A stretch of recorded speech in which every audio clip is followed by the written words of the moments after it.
Alors, donc nous allons effectivement parler de co-création agile dédiée aux seniors en perte d'autonomie. Donc vous aurez vite saisi qu'un enjeu clé ici, c'est de concilier technologie et ultra senior. Donc on va voir ensemble en fait d'où vient ce projet, comment il a été mis en place et quelle est sa méthodologie et quels sont ses résultats et perspectives. Donc remontons d'abord à la genèse du projet. ACRA, c'est une initiative conjointe européenne et japonaise qui s'est passée de la façon suivante. En fait, on a répondu à un appel d'offres de la Commission européenne dans le cadre du programme H2020 et ce projet est mené par une équipe pluridisciplinaire avec 6 partenaires européens dont Dauphine fait partie et 3 partenaires japonais. La mission du projet ACRA, c'est de développer une offre robotique de services, donc je vous l'ai dit, dédiée aux seniors en perte d'autonomie et qui vise à favoriser, on va dire, leur bien vieillir et à maintenir au maximum une autonomie relative au domicile. Et ce, à travers un processus donc, de co-création agile. À cette fin, donc, on a développé une méthodologie que vous présentera Laurence, qui a été appliquée et évaluée dans le cadre de 3 cas d'usage différents, l'aide à la mobilité, l'aide aux actes de la vie quotidienne et enfin la rééducation de la conversation. Et ça a été mis en place en fait dans 4 pays, la France bien sûr, mais aussi l'Italie, les Pays-Bas et le Japon. Dans ce cadre, on a développé 2 robots. Ici, je vais surtout vous parler de Buddy, qui est un robot compagnon qui aide les seniors plutôt dans leur vie quotidienne et que les seniors détiennent chez eux, donc à leur domicile, que ce soit dans leur maison, dans leur appartement ou en résidence senior, par exemple, dans aussi l'appartement qu'ils ont dans le cadre de ces résidences. Voilà. Parce qu'on précise, nous justement, les grands seniors, ils aiment plutôt bien qu'on les appelle des seniors en fait, contrairement aux plus jeunes. Alors, quelle est l'originalité de cette recherche? Alors, premièrement, elle s'adresse à une population donc, de grands seniors qui est rarement mobilisée dans le cadre de techniques de créativité. Et une population qui est aussi protéiforme, parce que c'est un ensemble qui regroupe plusieurs réalités. On a plusieurs niveaux de vieillissement, plusieurs niveaux de perte d'autonomie qui peuvent toucher d'ailleurs des domaines différents, et aussi des situations de vie qui sont variées, puisqu'ils peuvent vivre à leur domicile ou en EHPAD, donc maison de retraite, ou encore à l'hôpital ou en résidence senior. Donc vraiment, on couvre plusieurs réalités. La deuxième spécificité, c'est l'objet à appréhender, le robot, qui est un objet technique plutôt anxiogène et distanciant pour cette population donc, de grands seniors qui, on le sait, sont plutôt réticents d'une manière générale aux nouvelles technologies. Troisième point, c'est que c'était un projet cross-culturel. Et donc, quand on vous dit France, Italie, Pays-Bas ou Japon, on a vraiment des cultures distinctes et des rapports à la robotique qui sont aussi très différents. Enfin, et en conclusion, au-delà donc, de l'étude de l'interaction grand senior et machine, on a vraiment été dans un cadre d'un écosystème à explorer, puisqu'on a intégré dans le projet, bien sûr, les grands seniors, mais aussi les personnes qui interviennent au quotidien auprès d'eux, que sont les aidants familiaux, donc les proches, les voisins par exemple, et les aidants professionnels, les infirmières, etc., aides à domicile, parce qu'ils sont tous potentiellement co-utilisateurs ou prescripteurs de la solution robotique. Voilà, je laisse maintenant la parole à Laurence qui va vous expliquer comment cette méthodologie a été mise en place.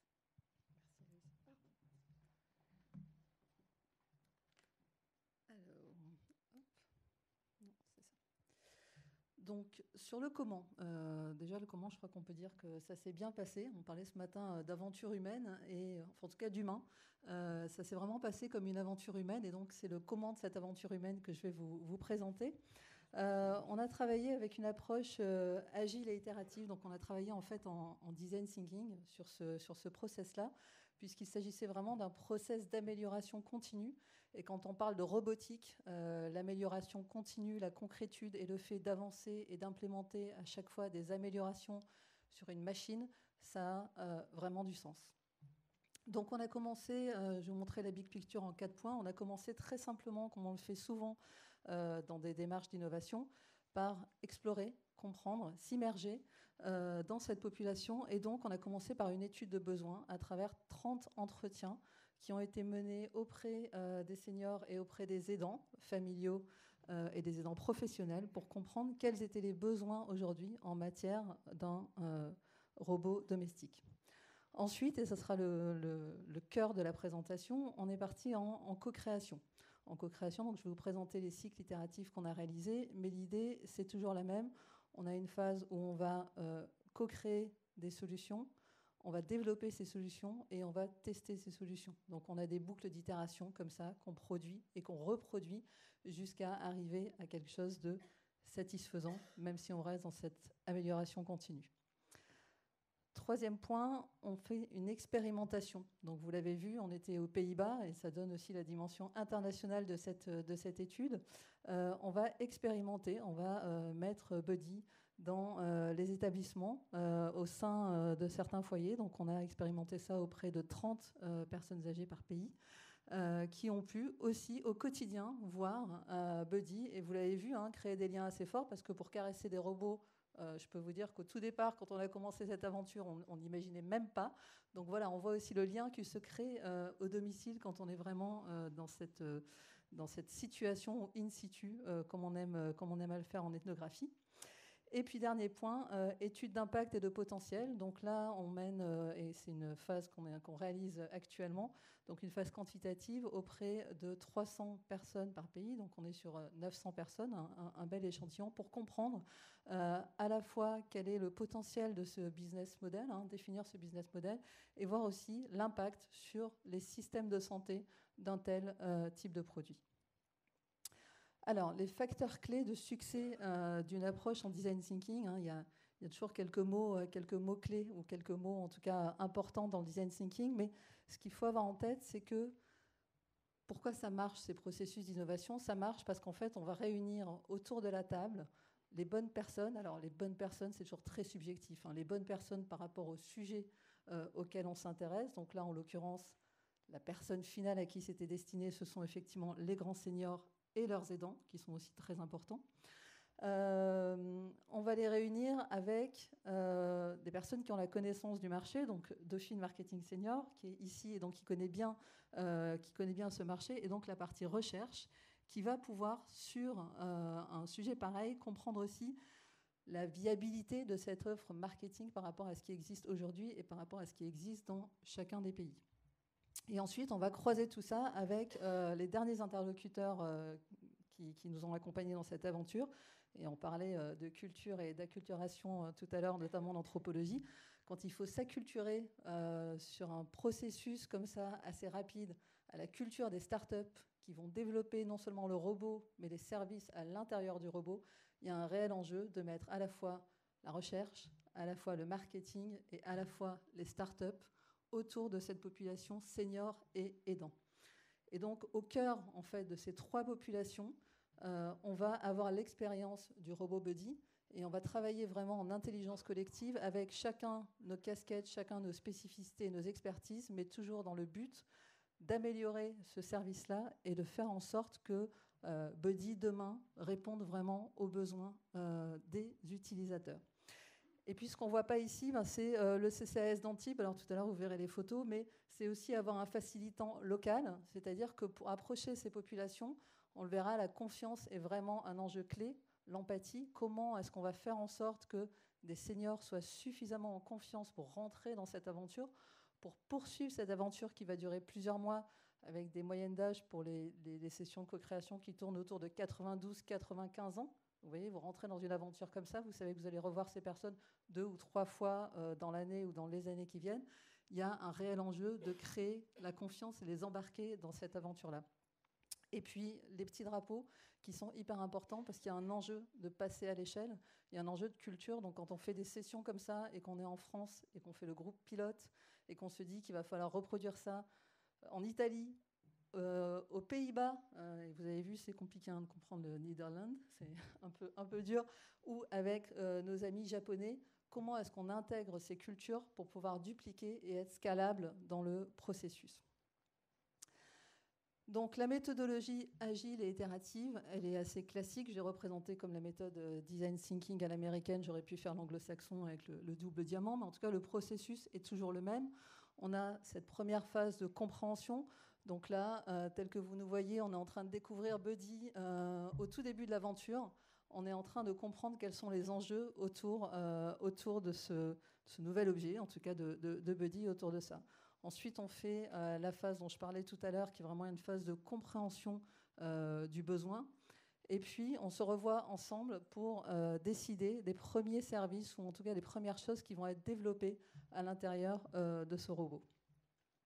Une fois qu'on a synthétisé tout ça, on passe en phase de co-création. Donc, les sessions de co-création, il faut les imaginer. Donc, voilà, j'aime bien cette image-là parce que ça montre qu'on a à peu près, donc dans le CCAS d'Antibes, à peu près une vingtaine de personnes quand on fait une session. On a 8 seniors, on a 8 anges gardiens, je vais en parler tout à l'heure. On a la recherche, on a les startups, on a les animatrices, on a les gens du CCAS. Donc en fait, c'est vraiment une aventure humaine parce qu'à chaque fois qu'on va être dans ces phases d'itération, on a vraiment tout un public qui est autour de notre cher petit Buddy au milieu et autour duquel on va vraiment essayer de travailler encore une fois ensemble pour réaliser tout ça. Ensuite, on fait des workshops d'appropriation. Donc une fois qu'on a fait cette session, on regarde ce qui marche pas, ce qu'il faut qu'on puisse changer. Alors, je dis ça bien modestement, nous on regarde, mais derrière on a surtout nos amis des startups qui sont en train de se demander qu'est-ce qu'on va pouvoir faire, pas faire, qu'est-ce qu'on va faire en priorité, comment est-ce qu'on va développer les différents services et répondre aux attentes des seniors. Et puis, une fois qu'on a passé dans cette boucle, avec un enjeu aussi de rythme, parce que les seniors, on est sur un rythme un peu lent, et en même temps, on attend des startups d'être sur un rythme très rapide pour ces développements, on va repartir dans une autre boucle et évaluer ces services. Hop, c'est allé un peu vite. Je parlais de méthodes et outils. En fait, c'est vrai que c'est un public, alors on peut les appeler les seniors, les grands seniors, les seniors en perte de dépendance. Il y avait vraiment un enjeu pour nous au tout départ, quand on s'est posé avec Dauphine sur ce sujet-là, c'était de se dire, parce qu'on n'allait pas faire d'hypnose avec Sylvain, comment est-ce qu'on va faire pour que ces seniors soient avec nous suffisamment bien, suffisamment à l'aise, suffisamment sincères. On parlera peut-être tout à l'heure de biais de positivité, mais en tout cas suffisamment vrai pour qu'on puisse vraiment améliorer ce service. Et il y a un mot-clé, alors c'est un peu galvaudé aujourd'hui, mais l'empathie, c'était vraiment quelque chose d'important pour nous. On s'est dit, il faut qu'on arrive à mettre à l'aise ces seniors, il faut qu'on arrive à les embarquer dans l'aventure. Et pour ça, on a utilisé donc des choses très classiques aujourd'hui comme les cartes d'empathie. Alors les cartes d'empathie, c'est intéressant, on les a utilisées pour les seniors, mais aussi pour les startups. Donc on a donné en fait aux startups des cartes d'empathie et on leur a dit pendant la session, la personne dont tu es l'ange gardien, je te demande de l'observer, de te mettre à sa place pour comprendre ce qu'il ressent.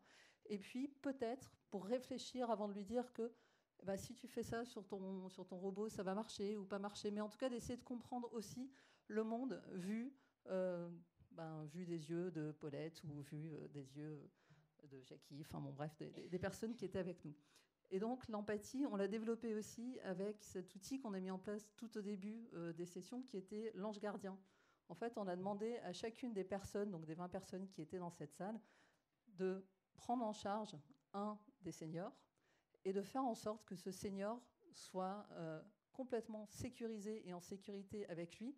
On le sait, hein, les seniors, c'est pas comme nous. Nous, aujourd'hui, on a le droit à l'erreur, mais eux, dans cette génération-là, l'erreur, c'était fatal. Donc, en fait, ils n'ont surtout pas envie de se tromper. Et donc, surtout pas envie de se tromper, ça veut dire aussi surtout pas envie de s'exprimer s'ils sentent que ce qu'ils vont pouvoir dire peut être quelque part faux. Donc, il fallait qu'on arrive à contourner ce genre de choses en les mettant en confiance et en passant par un tiers. Voilà. Donc, c'était une idée, en tout cas, une démarche qu'on a développée en ad hoc. Et puis après, on a utilisé des choses beaucoup plus classiques dont on pourrait parler.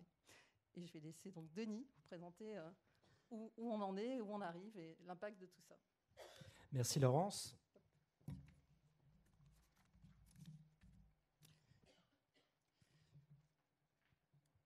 Alors effectivement, quels résultats et perspectives ? Donc pour le robot Buddy, nous avons développé 6 types de services, mais je vais en évoquer que 4 qui sont ressortis comme étant particulièrement importants. Le premier type de service, c'est le service de compagnie, c'est-à-dire qu'en fait, le robot parle aux seniors, leur donne des informations comme l'heure, la date, dit des blagues, danse de temps en temps, sourit quand on lui parle et boude s'il s'ennuie dans la mesure où on ne le sollicite pas assez depuis un certain moment donné. Également des services de protection. Bon, ça paraît être un peu la base, mais effectivement, le robot peut appeler un aidant en cas de chute, par exemple. Services de communication avec des appels vidéo simplifiés, je dirais, de façon à rendre pratique l'utilisation du robot par la personne âgée. Et puis, des services d'aide au bien-être où le robot peut devenir coach sportif avec des activités physiques adaptées. Alors, il y a quand même des résultats. Un résultat marquant, par exemple, un enseignement de la co-création qui relève de la sérendipité, dans la mesure où on ne s'y attendait pas, c'est la dimension affective et le rapport tactile au robot qui est apparu comme étant vraiment fondamental pour les seniors, dans la mesure où on s'est aperçu que le senior voulait pouvoir faire en fait des caresses au robot comme à un animal de compagnie. C'est vraiment inattendu et étonnant dans une relation senior-robot, mais aussi ça nous a incité à développer en fait des réactions sensorielles au robot. Quand on lui caresse la tête, il sourit, ses joues changent de couleur et il a les yeux en cœur. Il dit « j'adore les caresses, fais-moi des papouilles ». Ça a été particulièrement apprécié en fait des seniors. Alors, cette méthodologie, elle a eu plusieurs apports. Le premier apport, c'est de bien comprendre en fait les attentes et usages tout au long du processus de développement de cette solution robotique, développer les bons services qui répondent vraiment aux besoins, prioriser en fait les optimisations à effectuer et une fois faites, les valider, repérer les freins le plus tôt possible dans le processus de développement et donc ça nous a permis de travailler plus particulièrement ces points pour faciliter l'adoption du robot. Et enfin, la méthodologie que nous avons adoptée nous a permis de gagner du temps et de la pertinence. Alors, qu'est-ce que l'on gagne à avoir une vision plus holistique en fait, du consommateur, tout au moins dans le cadre de notre projet ? On peut dire que les innovations de nouvelles technologies destinées aux seniors se multiplient parce que c'est effectivement une cible en pleine expansion démographique compte tenu du vieillissement de la population. Et le problème, c'est que ces innovations trouvent rarement leur marché car elles répondent mal aux attentes réelles des seniors. D'où l'importance de la méthodologie de co-création. Les échecs sont nombreux et les entreprises de la silver economy ont des grandes difficultés à développer des innovations performantes et appréciées par la cible des seniors. Et pourtant, les besoins sont réels. Donc la raison, comme ça a été évoqué précédemment, c'est que le consommateur senior en perte d'autonomie, en fait, c'est une cible complexe, c'est comme on l'a vu protéiforme. Donc, il est vraiment important d'avoir cette vision holistique en intégrant en fait la personne âgée au cœur du processus de création et de développement des innovations, en l'intégrant dans le cadre de son écosystème et en particulier dans le cadre du système de santé, les aidants, les médecins, ainsi que d'autres dispositifs. Alors, ceci afin de développer des solutions technologiques qui répondent réellement aux besoins, aux usages, aux spécificités et aux difficultés des seniors en perte d'autonomie. Voilà. Merci pour votre attention.